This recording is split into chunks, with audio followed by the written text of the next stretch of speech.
आप सबका यहाँ पर इस सभागृह में स्वागत है। मैं पहले चाहूँगा कि जन स्वराज के समस्तीपुर के जिला के अध्यक्ष मंच पर बैठे हुए सभी साथियों का एक बार आपसे परिचय करा लें, फिर इसकी एक औपचारिक शुरुआत हम लोग करेंगे। हमारे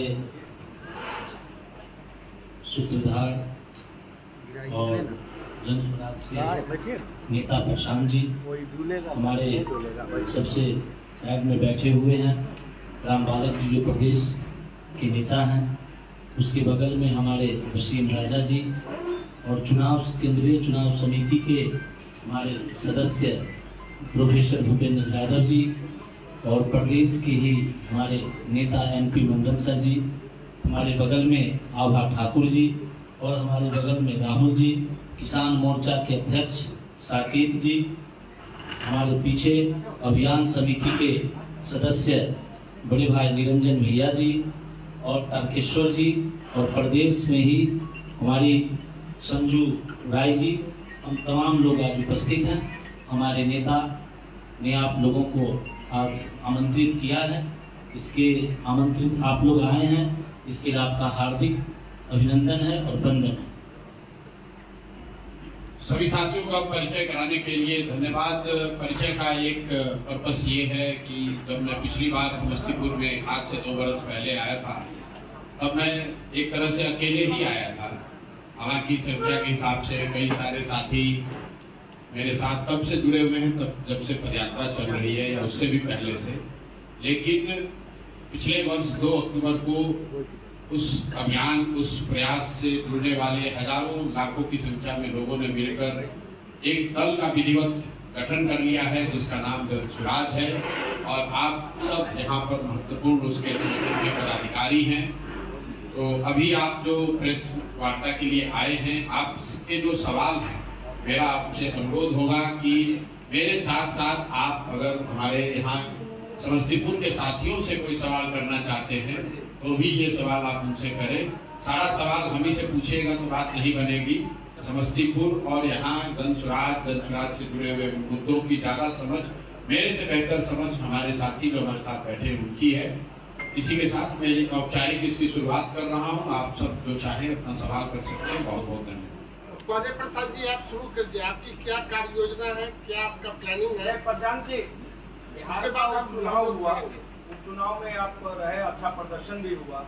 आने वाला विधानसभा चुनाव में क्या रणनीति है पार्टी के और क्या रणनीति साफ है। बिहार की जनता बदलाव चाहती है और पिछले 2-2.5 वर्ष का मेरा अनुभव यही बता रहा है कि बिहार में एक बड़ी संख्या में, मैं समझता हूँ करीब 2/3 लोग, चाहे वो किसी भी दल, किसी भी विचारधारा के मानने वाले हों, लोग बदलाव चाहते हैं। आरजेडी का समर्थक हो या भाजपा का या नीतीश का या कांग्रेस का, लोग बदलाव चाहते हैं। बदलाव के तौर पर वो जन स्वराज को वोट देंगे कि नहीं, इस पर बहस हो सकती है, लेकिन लोग बदलाव चाहते हैं। वो बिल्कुल परिलक्षित हो रहा है हर जगह। लोग नई व्यवस्था, नई सरकार, नया चेहरा देखना चाहते हैं। अब अभी से लेकर चुनाव तक जो दल, जो नेता, जो समूह जनता का विश्वास हासिल कर पाएगा, कहीं न कहीं बदलाव का वो वाहक बनेगा। तो जन स्वराज की अपनी सोच ये है कि हम लोगों ने जो प्रयास 2-2.5 वर्ष पहले शुरू किया है, जिसके मूल में ये बात रही है कि बिहार में राजनीतिक विकल्प न होने की वजह से, जो पिछले 25-30 साल से लोग सब कुछ जानने समझने के बावजूद विकल्प नहीं होने की वजह से भाजपा के डर से लालू और लालू के डर से भाजपा को जो वोट देते आए हैं, उनके सामने एक सशक्त और ईमानदार विकल्प हो, ताकि जनता उस विकल्प को चुन सके। हम लोग उस प्रयास में पिछले 2-2.5 साल से लगे हुए हैं। भगवान ने जो भी बुद्धि शक्ति दी है, सब कुछ लगाकर ये प्रयास किया है कि बिहार की जनता के पास एक स्वच्छ और बेहतर विकल्प हो। अब जनता उस पर क्या निर्णय लेगी वो तो चुनाव में आपको दिखेगा। हम लोग की रणनीति यही है कि जिस ईमानदारी और शुद्धता की मैंने बात पिछले 2-2.5 साल में कही है, उसको छोड़े बगैर राजनीतिक तौर पर एक बेहतर, स्वच्छ, ईमानदार विकल्प जनता के सामने रखा था। विधानसभा चुनाव आपने कहा था कि आपका जो उम्मीदवार होगा वो वार्ड सदस्य लेवल से जो लगातार काम किया है वो रहेगा। क्या आप दूसरे दल से आए हुए उम्मीदवार को भी अपना बनाएंगे तो फिर आपके बिल्कुल आप, मुझे खुशी है कि आपको मेरी बात याद है कि जनसुराज में उम्मीदवार कोई व्यक्ति प्रशांत किशोर या कोई व्यक्तियों का समूह पटना में बैठकर तय नहीं करेगा। जो साथी भी इस विचार को, इस प्रयास को समझकर इससे जुड़े हैं और जुड़कर इसको आगे बढ़ाने में अपना कंधा लगा रहे हैं, वही साथी मिलकर इसके उम्मीदवारों का चयन करेंगे। उम्मीदवारों और उसी के तहत आप देख रहे हैं कि जनसुराज, शायद आपने ध्यान नहीं दिया, जनसुराज इस राज्य का पहला ऐसा दल है जिसने उम्मीदवारों की आवेदन की औपचारिक प्रक्रिया अभी शुरू कर रखी है। 12,000 के आसपास लोगों ने आवेदन दिया है बजाता फीस भरकर, और लोगों को ये अनुमति दी गई है कि जिन्होंने भी आवेदन की प्रक्रिया पूरी कर ली है वो अपना नाम, अपना कार्यक्रम, अपना प्रोफाइल संभावित उम्मीदवार के तौर पर अपने क्षेत्र में वो प्रचारित कर सकते हैं। और अब जनसुराज की जो केंद्रीय चुनाव समिति है उस व्यवस्था के तहत अगले 4-5 महीनों में उन सभी साथियों का जो अपने आप को संभावित उम्मीदवार बता रहे हैं या जिन्होंने आवेदन दिया है उनका मूल्यांकन होगा, और जनसुराज से जुड़े हुए लोग, पदाधिकारी, साथीगण, इसके संस्थापक सदस्य, सब लोग मिलकर जिसके नाम पर मुहर लगाएंगे वही जनसुराज का उम्मीदवार होगा। उसमें कोई धन बल का प्रयोग नहीं, कोई अंडर द टेबल डीलिंग नहीं। जनसुराज में कोई आपको नहीं कह सकता है कि हमने पैसे के आधार पर टिकट ले लिया। जनसुराज में आपको ये नहीं दिखेगा कि कोई पैसा देकर टिकट ले गया या पैरवी से टिकट ले गया। जहां तक रह गई बात की दूसरे दल से आने वाले लोगों की, तो भाई जब बिहार में दूसरा कोई विकल्प ही नहीं था तो वोटर के तौर पर भी आप किसी न किसी को वोट देते थे। बहुत सारे अच्छे लोग जो राजनीति करना चाहते हैं वो किसी दल, बेहतर विकल्प के अभाव में किसी दल के साथ थे। अगर वो आज हम लोग के साथ जुड़ रहे हैं तो उस पर प्रतिबंध नहीं लग सकता है, और इस पर व्यापक चर्चा हुई है जनसुराज में 2 बरस कि क्या हम लोग को प्रतिबंध लगा देना चाहिए कि दूसरे दल से आए हुए लोग इसमें चुनाव नहीं लड़ सकते हैं।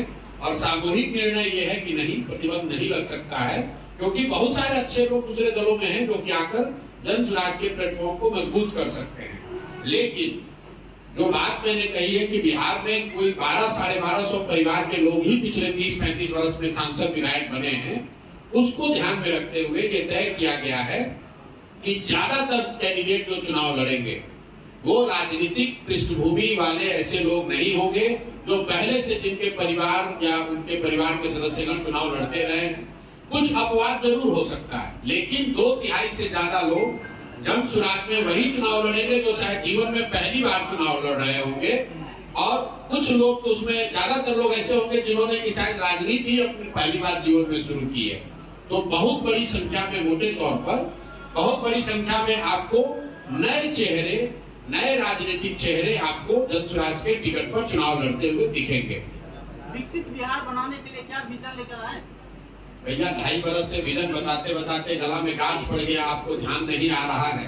तो 3 बातें जो मूलभूत हम लोग कह रहे हैं कि 15 साल से कम उम्र के बच्चों के लिए इतनी अच्छी शिक्षा की व्यवस्था हो कि कोई भी लड़का आगे चलकर बिहार की व्यवस्था पर बोझ न बने, उसको सरकारी मदद की जरूरत न पड़े।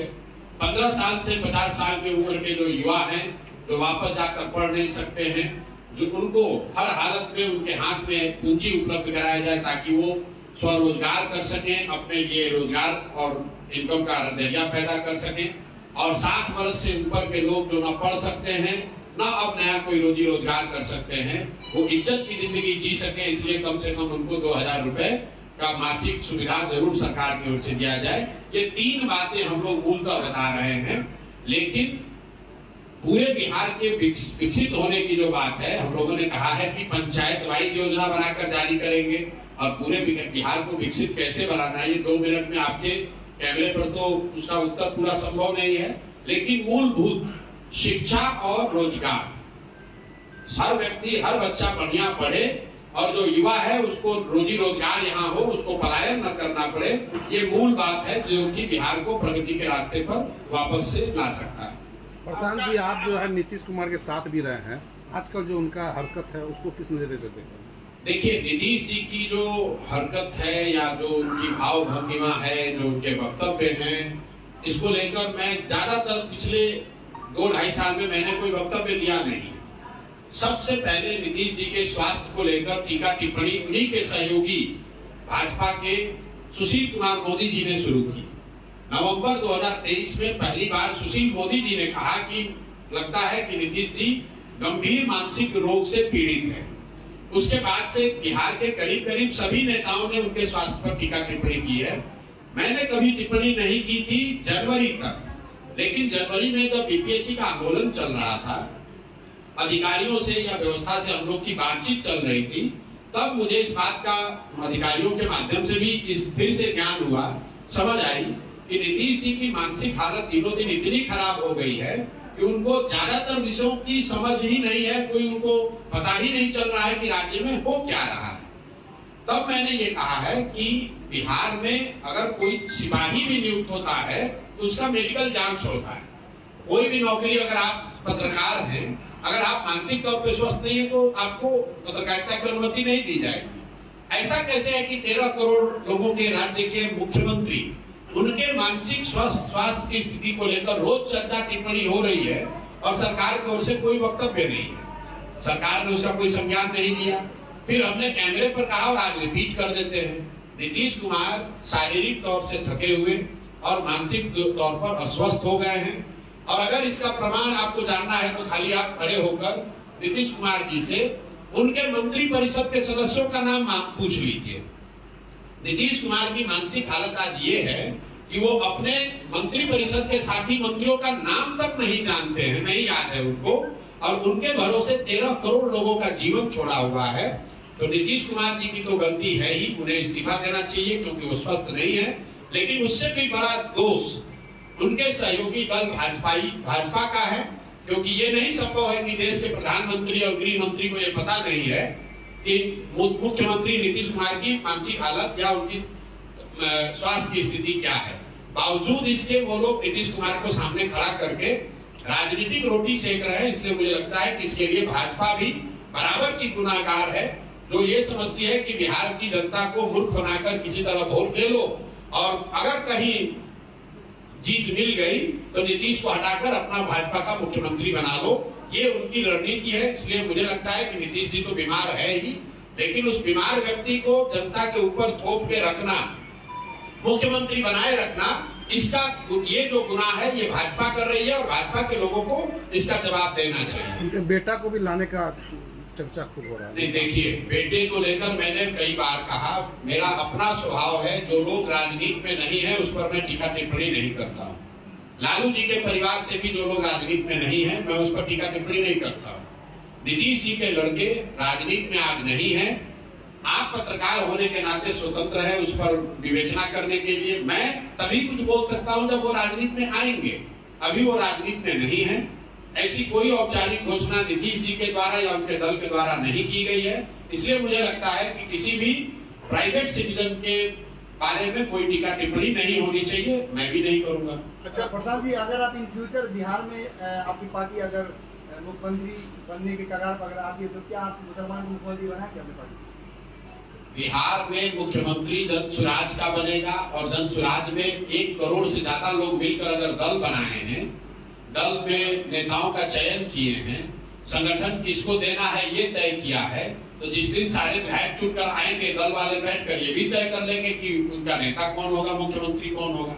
वो मुसलमान भी हो सकता है, दलित भी हो सकता है, अति पिछड़ा भी हो सकता है, सामान्य वर्ग का भी हो सकता है। महागठबंधन का भविष्य क्या देखते हैं प्रशांत? महागठबंधन पहले बनने तो दीजिए। क्या आपको मालूम है कि महागठबंधन में कौन से दल हैं? हमें तो नहीं मालूम है। आरजेडी एक दल है, कांग्रेस उसमें रहेगी कि नहीं रहेगी, कितने सीट पर रहेगी वो तो वही बता सकते हैं। अभी तो आप देख रहे हैं कि कांग्रेस वाले अपना अध्यक्ष ही बदल रहे हैं, अब कोई यात्रा वात्रा शुरू कर रहे हैं। तो ये तो अभी से लेकर अक्टूबर तक खींचतान उठा पटक चलता रहेगा।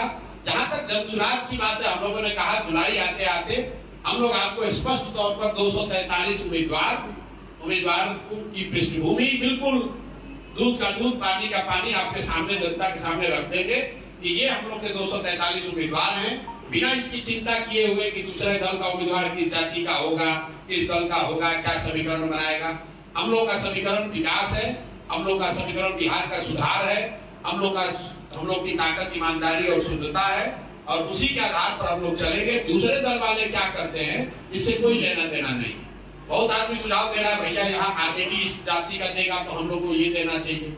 आप जब कंपटीशन की तैयारी करते हैं, आईएएस पीसीएस की तैयारी करते हैं, तो आप ये थोड़ी चिंता करते हैं कि दूसरा कैसे पढ़ रहा है। आप अपनी अच्छी पढ़ाई करते हैं, आपको मालूम है मैं अच्छा पढ़ूंगा, मुझे नंबर आएगा, मैं कम्पीट कर जाऊंगा। तो जन सुराज उसी मोटो पर चल रहा है। हम लोग अपना प्रयास जो भी हो सकता है वो करेंगे, सबसे अच्छे लोगों को उम्मीदवार बनाएंगे।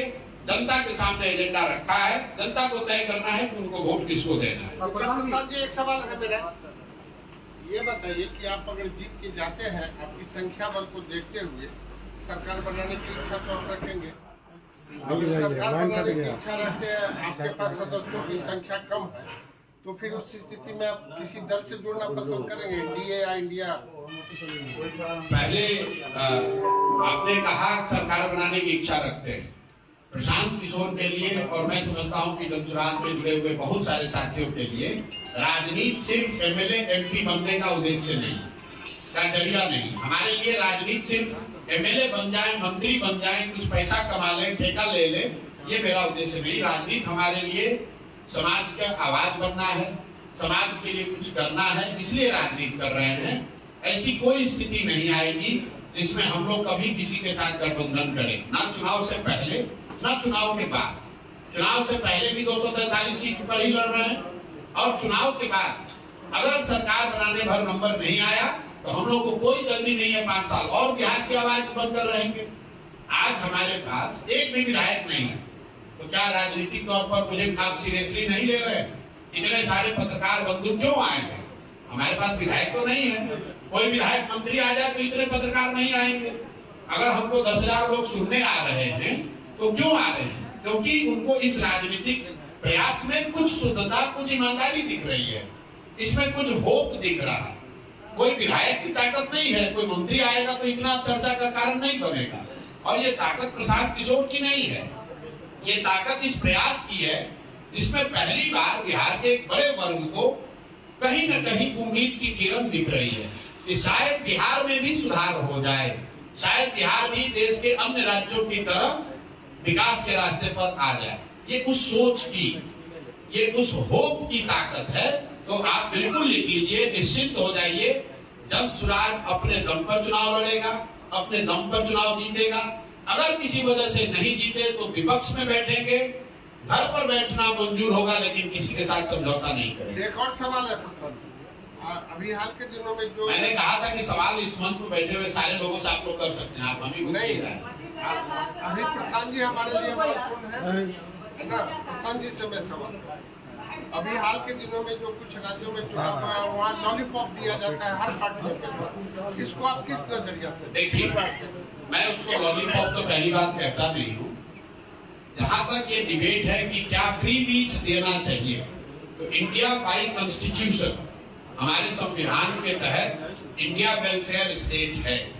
तो जो यहाँ पर गरीब है, वंचित है, पिछड़ा है, उसको प्रोएक्टिव सरकार को उसकी मदद के लिए खड़ा होना चाहिए, वो योजनाएं लागू करनी चाहिए जिससे उनका फायदा हो।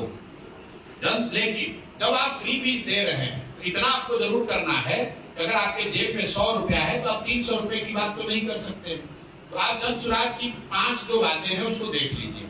हम लोग बच्चों की पढ़ाई की बात कर रहे हैं, जो फ्री बीज नहीं है। हम लोग ये कह रहे हैं कि 60,000 करोड़ रुपया जो सरकार खर्च कर रही है शिक्षा के नाम पर, उसको अगर बेहतर तरीके से खर्च किया जाए तो देश का सबसे अच्छा शिक्षा व्यवस्था बिहार में बनाया जा सकता है।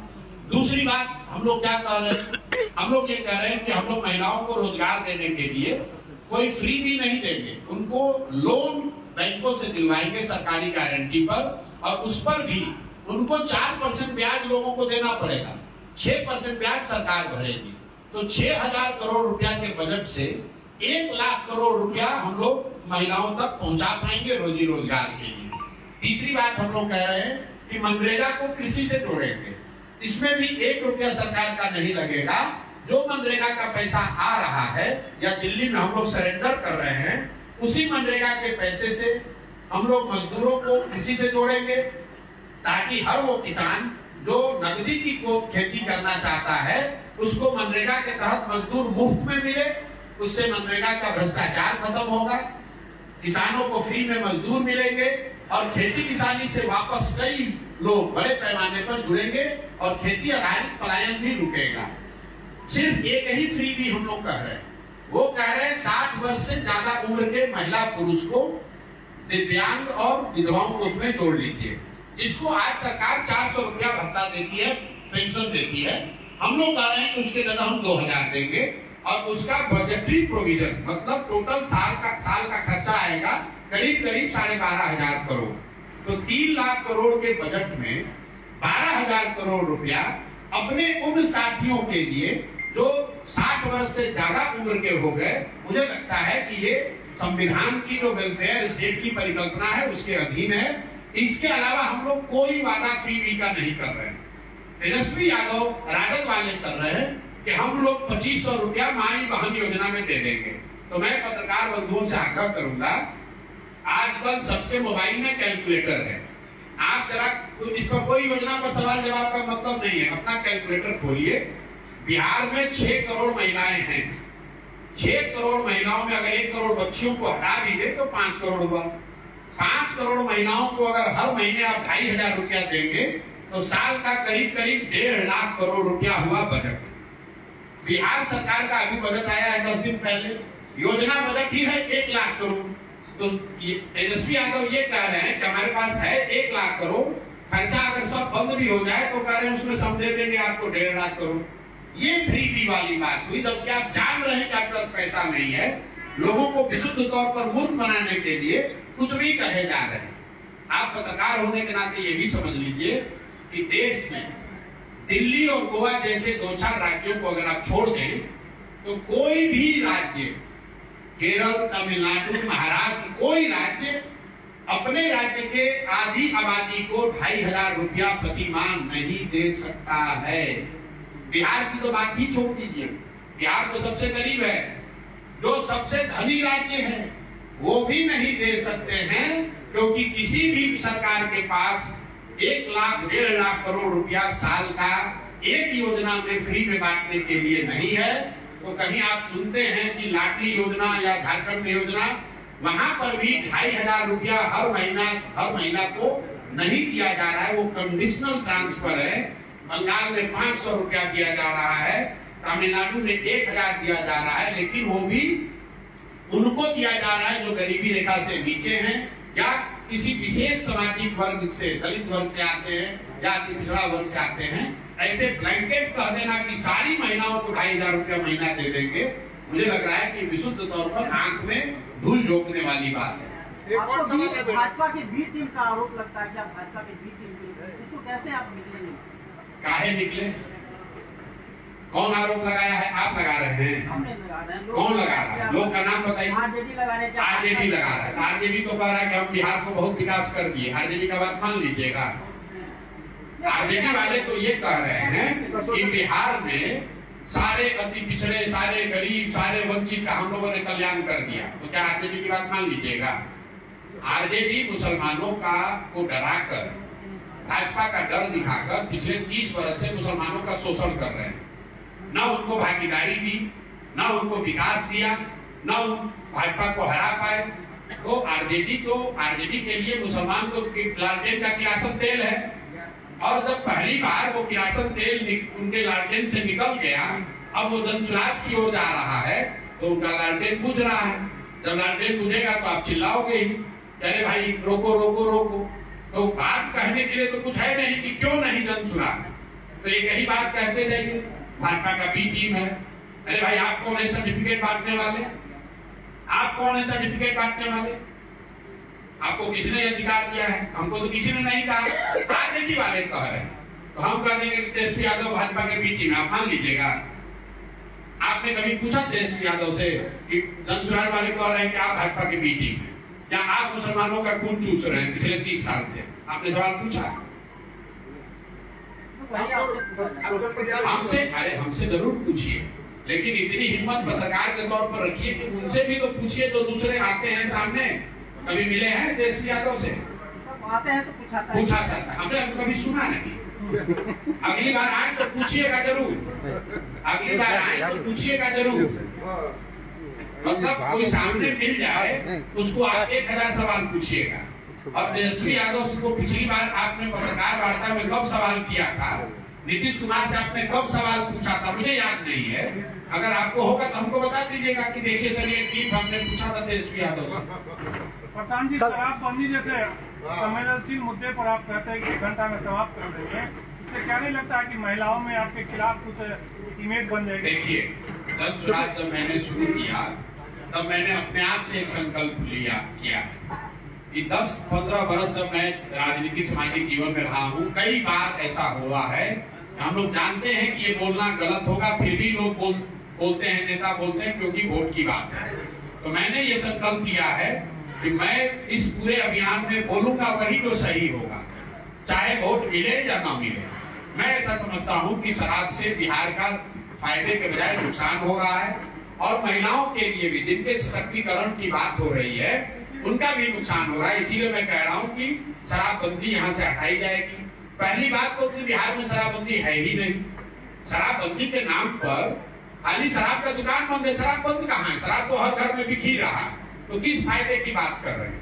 और आप तर्क की बात छोड़ दीजिए, आप लोग सब पत्रकार हैं, आप लोग जरा भाजपाइयों से पूछिए कि भाई इतना अच्छा अगर महिला सशक्तिकरण का विकास का मॉडल शराबबंदी है, तो ये बढ़िया वाला मिठाई तुम लोग खाली बिहार के लिए क्यों रखते हो? देश में क्यों नहीं लागू कर दे रहे हो भाई? देश में भी तो भाजपा की सरकार है। अगर शराबबंदी से ही सब फायदा है तो ये फायदा सिर्फ बिहार के लोगों को क्यों दिया जा रहा है? उत्तर प्रदेश में योगी जी क्यों नहीं लागू कर दे रहे हैं इसको? आप ये सवाल पूछिए तो सही, सारा हेगड़ी हवा हो जाएगा। अरे बिहार के बच्चों के से मजदूरी करा रहे हो, उसको सूखा नशा हो रहा है, उसकी तुमको चिंता नहीं है, तुम तो कहोगे कि शराबबंदी अच्छी है। शराबबंदी अगर अच्छी है, मान लिया बात को, मान लिया कि गांधी ने कहा, एक तो सब बात को मैं खारिज करता हूँ, लेकिन बहस के लिए एक बार मान लीजिए कि गांधी जी ने कहा था। गांधी जी ने खाली बिहार के लिए कहा था कि पूरे देश के लिए कहा था? तो पूरे देश में क्यों नहीं लागू करते हो? उत्तर प्रदेश में क्यों नहीं लागू कर रहे हो? खाली बिहार के लोग को इतना बढ़िया लड्डू खिलाइएगा। शराबबंदी का लड्डू खाली बिहार का लोग ही क्यों खाएगा भाई? इतना बढ़िया लड्डू है पूरे राज्य में, पूरे देश में खिलाइए। आपको कभी सवाल ही नहीं पूछ रहे हैं। रोज ये कहे जा रहे हैं प्रशांत किशोर कह रहे हैं शराबबंदी। अरे भाई भाजपाइयों को पकड़िए, भाजपा का जो डिप्टी सीएम उनको पकड़िए और कहिए कि सर शराबबंदी से इतना फायदा बिहार में हो रहा है, तो यूपी के लोगों को काहे वंचित किए हुए हैं? उनको भी तुरंत इसका फायदा दिलवाइए। जाके धरने पर बैठ जाइए, मोदी जी अगली बार आते हैं तो जरा कहलवा दीजिए कि पूरे देश में शराबबंदी लागू हो जाएगा। दम दिख जाएगा। अभी अगर दम है भाजपाइयों में तो उनसे कहिए कि जरा कह दे कि पूरे देश में शराबबंदी लागू हो जाएगा, क्योंकि गांधी जी ने कहा था जैसा वो दावा कर रहे हैं। गांधी जी खाली बिहार के लिए कहे थे। बिहार के लोगों को मूर्ख बनाने का और कोई उपाय नहीं है। फैक्ट्री बिहार में क्यों नहीं लगेगा? इसलिए नहीं लगेगा कि फैक्ट्री बिहार में लगेगा तो 12,000 रुपए में मजदूरी करने के लिए गुजरात में मजदूर आएगा कहां से? यहाँ शराबबंदी लागू नहीं रहेगा तो बिहार का आदमी पीछे रहेगा कैसे? 20,000 करोड़ का साल का नुकसान नहीं होगा तो हम लोग केंद्र के सामने जाकर हाथ क्यों फैलाएंगे? पटना सेंट्रल यूनिवर्सिटी बनना चाहिए, इसकी क्या जरूरत है? शराबबंदी नहीं होती, 5,000 करोड़ रुपया लगाकर बिहार अपने दम पर सेंट्रल यूनिवर्सिटी बना सकता है। क्या जरूरत है भीख मांगने की दिल्ली से? सर वक्फ को किस प्रकार देगा, जिस प्रकार देश में माहौल वक्फ के खिलाफ हैं, लेकिन जब इतिहास लिखा जाएगा तो वक्फ के कानून बनाने का एकमात्र दोषी नीतीश कुमार होंगे, क्योंकि आज उन्हीं के पास वो 12 सांसद हैं जो अगर वोट न करें तो वक्फ का कानून न बनेगा।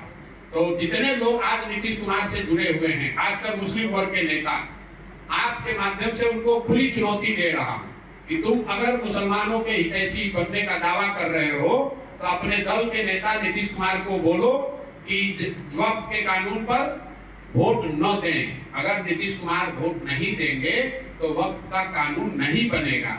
तो सबसे बड़ा दोषी नीतीश कुमार हैं, और उनसे भी बड़े दोषी वो लोग हैं जो मुसलमान साथी हैं, जो आज भी जदयू में बने हुए हैं, अपने व्यक्तिगत लाभ के लिए मुंह नहीं खोल रहे हैं। मैं भी जदयू में था जब सीए एनआरसी का कानून आया, मैं नीतीश कुमार से झगड़ा करके उस पूरे दल का नेतृत्व मेरे हाथ में था, उसको मैंने छोड़ा है। और आज लोग ब्लॉक का अध्यक्ष ही छोड़ने को तैयार नहीं है और अपने आप को मुसलमानों का हितैषी बता रहे हैं। ठीक है भैया। लास्ट सवाल है एनडीए बार बार 2005 के पहले का जो जिक्र करकर बिहार में हवा बना रही है, ये क्या मकसद है चुनाव में? क्या अरे भाई, क्यों आरजेडी वाले कह रहे हैं कि जनसुराज वाले पीटी? क्योंकि पिछले 25-30 वर्ष में काम तो कुछ किया नहीं। तो जो आप बात कर रहे हैं कि अगर वोट लेना है एनडीए को, तो उनके पास क्या है कहने को? एक ही है कि अगर हमको वोट नहीं दोगे तो लालू आ जाएगा, लालू आ जाएगा, लालू का जंगल राज आ जाएगा। उसी तरह जैसे आरजेडी वाले कह रहे हैं कि हमको वोट नहीं दोगे तो भाजपा आ जाएगी, भाजपा आ जाएगी। तो इस बार जनता ने कहा इस बार तुम दोनों नहीं आओगे, बाकी जो आएगा सो देखा जाएगा। सर एमआईएम को साथ लाएंगे, लेंगे आप अपनी पार्टी में? भाई बिहार में 243 सीट है, हमने घोषणा कर दी कि हम 243 से चुनाव करेगा। तो किसी के साथ आकर के 243 के बाहर समझौता होगा। चुनाव नहीं करना। 243